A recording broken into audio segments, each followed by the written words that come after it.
أهلا وسهلا بيكو في حكاية تبدأ بفتاة، لكن مش أي فتاة، دي فتاة عندها عقل أينشتاين ومحفظة فيها $10.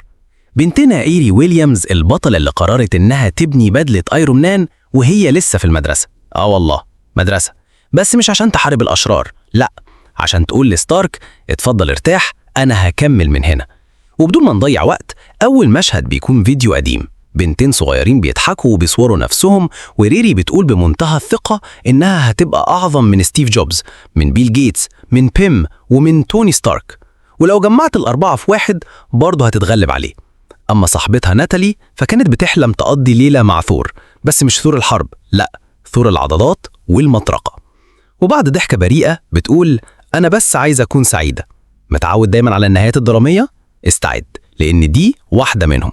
تعدي السنين ونلاقي ريري في الMIT لابسة نظارة أكبر من وشها، وشعرها مربوط كأنها داخلة تعمل جراحة في نجم نيوتروني. بتتكلم بصوت داخلي عميق، أنا هنا عشان أكون أعظم مخترعة في جيلي. حلو الكلام، بس المفاجأة العبقرية لوحدها مش كفاية. يعني عندك أفكار، بس فين الفلوس؟ فين المستثمر اللي هيقتنع ببدلة حديد معمولة من قطع عربية سكراب وعلبة تونة؟ ريري كانت تحاول لدرجة إنها بقت بتكتب الواجبات لطلبة الجامعة كلها وبتاخد فلوس. لا، ده حتى طلاب كامبريدج وهارفارد ونيو هيفن كانوا بيتعاملوا معاها كأنها أوبر للمشاريع. بس لما حاولت تقنع العميدة MIT تمدلها البعثة سنة كمان، العميدة قالت لها يا شيخة انت لسه مش مسجلة كموشحة لدرجة جامعية أصلا، 4 سنين انذارات وتزوير وعايزينا نمدلك. ريري انفجرت فيها، يعني أتخرج وأروح أشتغل في شركة في بالو ألتو وأقعد في مكتب قد علبة الكبريت وأعمل نفسي بحب زمايلي؟ لا يا ماما، أنا عايز أبني حاجة تخلي العالم يسقف وهو واقف. بس للأسف الكلام ده مش بيمشي مع الإدارة. بعد شوية كلام من بروفيسور ويلكس وريري بتعتذر بكل ندم عن تجارتها الأكاديمية، الكل بيبص لها وكأنها جابت العار على اسم توني ستارك. القرار طرد نهائي، ممنوعة تاخد أي حاجة طورتها داخل الحرم الجامعي. بس في مشكلة صغيرة، البنت سبقاهم بخطوة. قبل ما يتصرفوا كانت خلصت البدلة الحمراء اللي خيطتها من شاسيهات، معالج رسومي مسروق، وبطارية عربية كيا 2009. لبستها وطلعت بيها طيران، وسابت العميدة واقفة بتصفر من القهر. الليلة بتخلص بواحدة من اللحظات الإنسانية المؤلمة. نعرف إن ريري فقدت ناتالي وصاحبها جاري اللي كان بمثابة والدها، والسبب طلقة طايشة، لحظة واحدة غيرت مجرى حياتها. صديقها القديم وأخو ناتالي اسمه زافير يظهر فجأة، يديها وردة ودعوة الخروج. البنت تحاول تهرب من الكلام فتقول له نخرج دلوقتي. بيمشوا ويوريها جرافيتي رسم فيه صورة ناتالي وجاري، ويفكرها بعربية اسمها باراكودا كانوا بيصلحوها زمان. تسأله فين العربية؟ يقول لها بعتيها عشان تجيبي قطعة للبدلة. وهنا تبدأ تطلع مشاعر الندم، بس طبعا بأسلوب مكبوت، لأن العبقرية مش بيعرفوا يعبروا إلا بالكهرباء. وهي في محل قطع غيار تدخل تشتري شوية دوائر كهربية، تلاقي نفسها مش قادرة تدفع. وهنا يدخل جون، واحد من العصابة اللي شغالة تحت قيادة باركر روبنز، يدفع عنها ويتكلم معاها بلطف، من نوع تعالي اشتغلي معانا هتمولي مشروعك بفلوس محدش يسألك جبتيها منين. طبعا الكلام مغري، والبدلة محتاجة شحن. يسلمها عنوان ويقول لها لو عايزة تيجي في أسانسير في المطبخ، ادخلي منه واطلعي للدور التاني. يعني فعليا احنا في لعبة ريزيدنت ايفل دلوقتي. ريري تقرر تروح البيت تفكر، بس طبعا الفضول بيكسبها. تاني يوم تدخل من باب المطبخ، تركب الأسانسير، وتلاقي نفسها فجأة في قاعدة عمليات، لا فيها شاي وبسكوت بس فيها باركر. الراجل واقف لابس كاب ساحلي وعامل فيها قائد عصابة عنده رسالة. أول ما يشوفها يقول لها كنت عايز أشوفك بعيني، بيقولوا عنك عبقرية بس أنا بحب أتأكد. ريري تقول له بسخرية مش ناوي أعمل أي شغل يخلي ناس تتعور. باركر يرد بابتسامة مرعبة، مين قالك إن ده مش بيحصل في أغلب الشغلانات؟ وتبدأ جلسة التفاوض اللي كلها لف ودوران، تنتهي بعرض 3 شغلانات مقابل تمويل مفتوح. وتحت الضغط ولأن البدلة محتاجة تطوير، ريري توافق، بس من جواها عارفة إن في حاجة مش طبيعية هنا. ترجع شيكاغو، تدخل البيت، ومامتها أول ما تشوفها تبدأ تصرخ انت لابسة البدلة دي تاني، دي موت متحرك. ريري بكل ثقة بتقول لها أنا بعمل كده لأني أقدر. يعني احنا مش بس في موهبة، احنا في عناد بالقانون. ومامتها بقى تقول لها إنها عارفة بكل حاجة من أول أسبوع في الجامعة. إزاي؟ رشت البواب، ده غير كده مفيش هتعرف حاجة. في نفس الليلة ريري ترجع تفتح الكمبيوتر وتبدأ تسمع الأغنية اللي كتبها زافير لأخته ناتالي، وفجأة الذكريات تطلع زي سيل. تفتكر اليوم اللي راحت فيه ناتالي وجاري لما الطلقة ضايعة سرقت منهم الأمان، وسرقت منها قدرتها على الحزن بصوت عالي. تدمع لكن بتكتم، عشان العبقرية ما بتعيطش إلا في السر.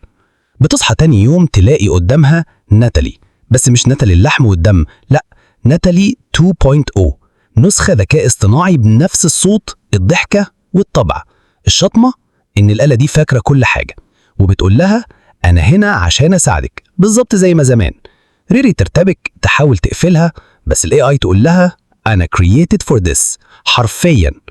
وفي لحظة عبثية البنت بتقرر تسيب الموضوع مؤقتاً وتروح أول ميتنج معاهم.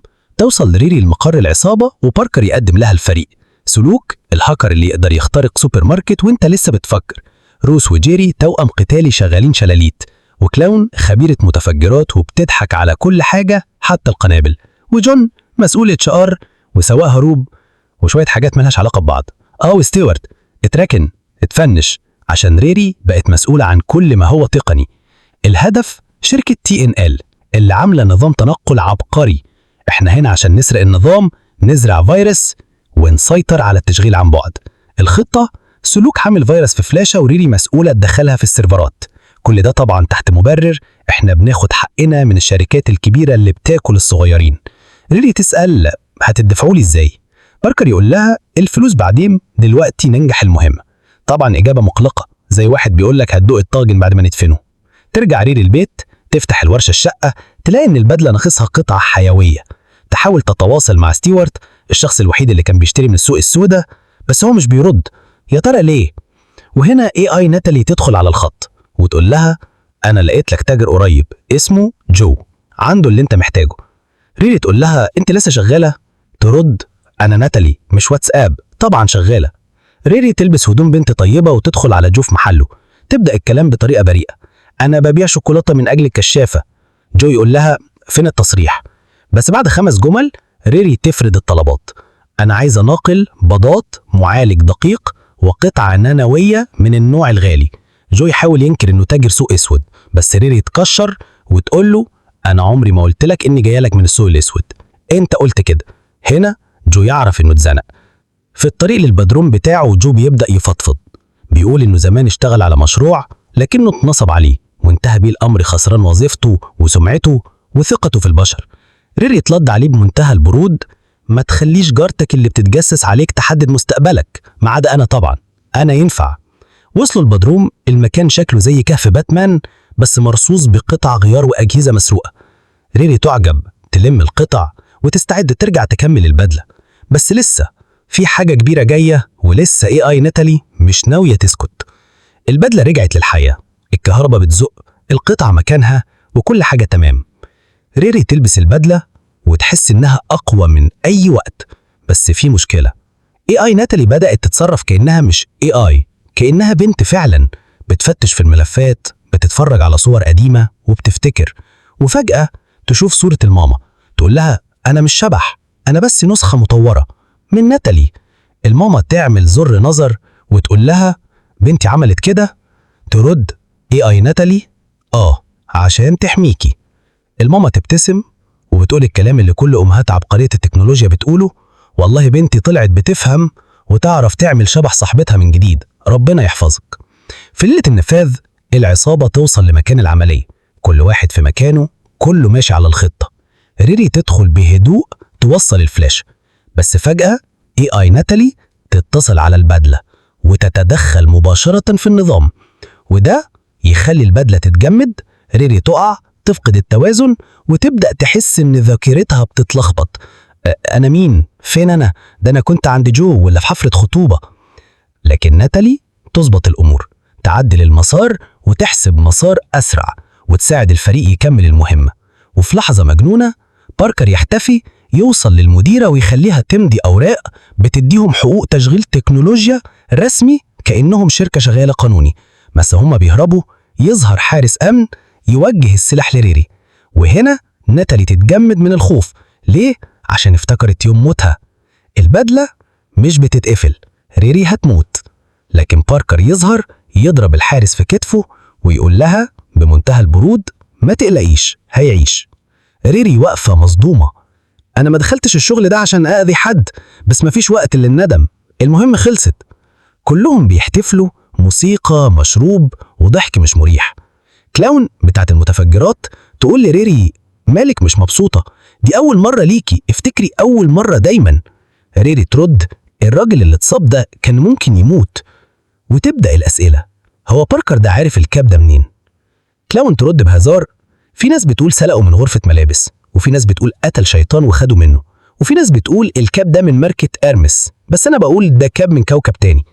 وفي النص يظهر جون ويقول كتير أسئلة يا ريري، خليكي مركزة في شغلك، المعرفة ساعات بتتعب. في ليلة الحفلة باركر يقوم يخطب أنا كنت لوحدي لو